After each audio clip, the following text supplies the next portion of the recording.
E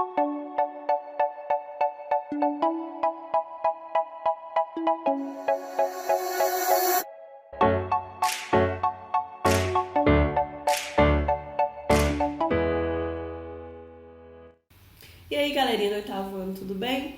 Nós estamos aqui para mais uma aula de redação do oitavo ano.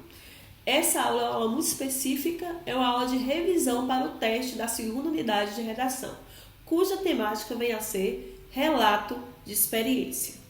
Bom, nós vamos nos ater a um tipo específico de relato, que será cobrado aí mais profundamente no teste, que vem a ser o relato pessoal, já que nós sabemos que existem outros tipos de relato. No relato pessoal, vem a ser um gênero textual oral ou escrito, em que são relatadas experiências que já foram ou estão sendo vividas pelo autor. Mostra os efeitos e consequências, juntamente com as sensações relativas à experiência. Geralmente está escrito em tempo presente ou pretérito, e traz verbos e pronomes em primeira pessoa. Já que se trata de um relato pessoal, é alguém relatando algum fato, algum acontecimento, alguma vivência que aconteceu com ele. Então, natural que seja na primeira pessoa. Eu viajei, eu vivi, eu estava, eu aprendi, eu estudei, eu falei, eu fiz. Primeira pessoa, obviamente, é a pessoa do discurso do relato pessoal, ou seja, sempre na primeira pessoa, certo? Tanto ele pode trazer narração de fatos objetivos, né, o que aconteceu, narrar o que aconteceu, como colocar as impressões pessoais, a questão psicológica, as impressões pessoais do narrador na primeira pessoa relativa àquele relato ali que ele está fazendo, certo? Com relação à estrutura do relato, nós vamos analisar aqui alguns pontos específicos.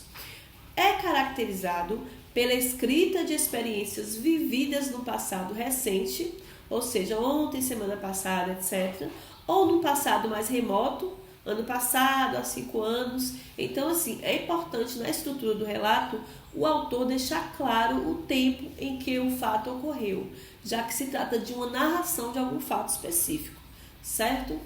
Por ser escrita de um evento passado, sempre os verbos devem estar no passado. Então, se é um relato do que aconteceu, os verbos estarão, obviamente, no passado.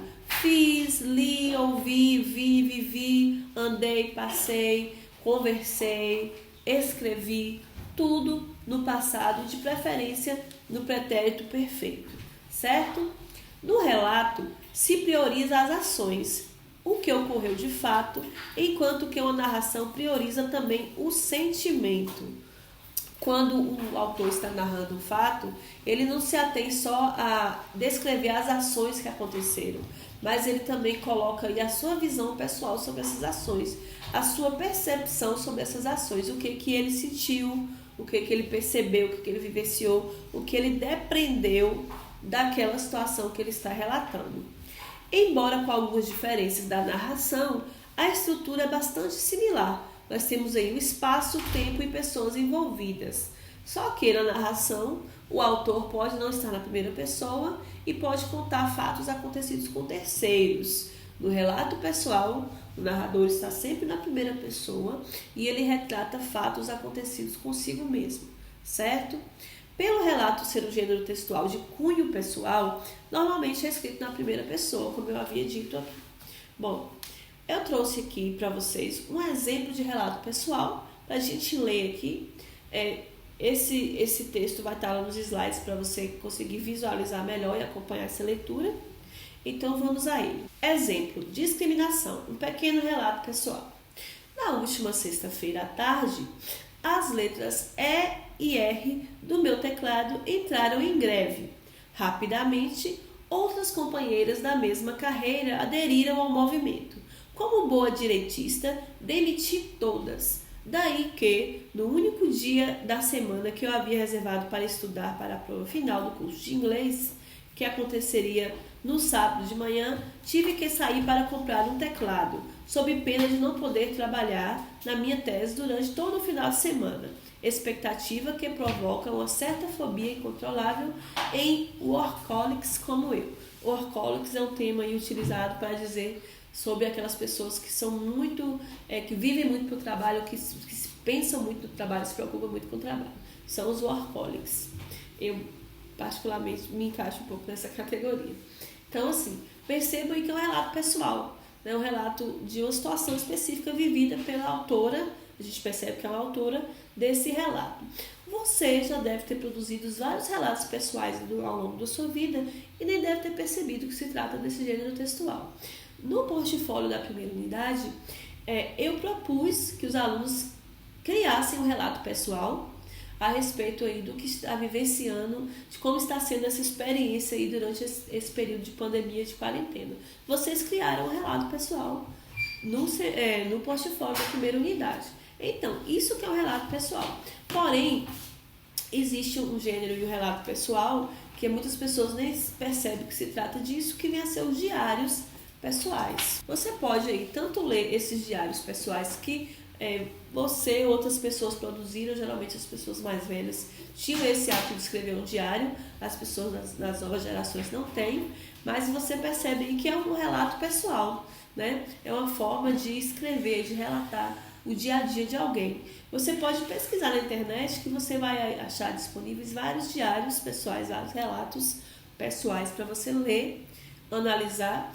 É interessante que você leia esses relatos que você pesquisar para você perceber como é que eles são estruturados, né? Como é que eles são feitos.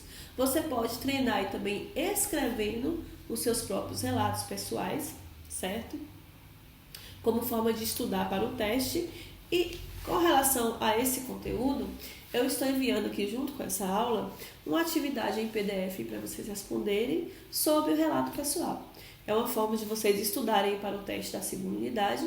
Vocês vão responder essa atividade durante a realização dessa atividade. Caso você tenha alguma dúvida, pode me consultar sobre essas questões, que eu vou estar tirando as dúvidas de vocês, ou sobre o conteúdo geral que será cobrado no teste. Eu vou enviar a correção desse exercício antes do teste, né, para que vocês verifiquem aí, façam a autocorreção, verifiquem seus níveis de erro e acerto e assim se preparem melhor para o teste, no qual o relato pessoal será cobrado, você não sabe exatamente de que forma, então é bom estudar tudo relacionado a ele para você se preparar melhor para essa avaliação. Por hoje é só e até a próxima aula, pessoal.